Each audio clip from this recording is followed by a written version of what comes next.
বিশ্বকবি রবীন্দ্রনাথ ঠাকুর। সময়ের বিবর্তনে যেখানে তিনি তার সাহিত্যিক কার্যক্রম সবথেকে বেশি রচনা করে গেছেন, তারই একটি বিলাস রবীন্দ্র কুঠিবাড়ি। আমরা ইতিমধ্যে চলে এসেছি রবীন্দ্র কুঠিবাড়ির একদম ফ্রন্ট গেটে। ফ্রন্ট গেটটা আগের ছাড়া অনেকটা পরিবর্তন, যেটা আপনারা এখন দেখতে পাচ্ছেন। ভিতরের মনোরম পরিবেশটা সবাইকে আকৃষ্ট করে। আমরা যদি ভিতর সাইডটা দেখি, আমাদের ভিতরের পরিবেশটা অসাধারণ মনোমুগ্ধকর একটা পরিবেশ। পাশেই আছে টিকিট কাউন্টার। এখান থেকেই কিছুক্ষণের ভিতরে আমরা টিকিট নিয়ে ভিতরে প্রবেশ করব। তার আগেই আপনারা যদি দূর থেকে আসেন, তাহলে আপনাদের যে গাড়িতে আসবেন সেই গাড়িটি রাখবেন কোথায় সেটাও আপনাদেরকে আমরা একটু দেখিয়ে দিই।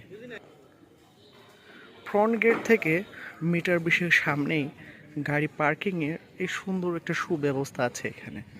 আপনারা যদি চান যে রাতে এখানে থাকবেন, তার জন্যও এখানে সুন্দর সুন্দর কিছু কুঠির করা আছে, একদম সুন্দরভাবে থাকার জন্য, রাত যাপন করার জন্য।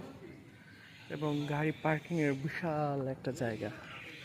অনেকেই আপনারা দূর থেকে আসেও এখানে রাত যাপন করতে পারবেন, এনজয় করতে পারবেন। পাশাপাশি রবীন্দ্রনাথের সেই কুঠি বাড়িটিও আপনারা দেখতে পারবেন।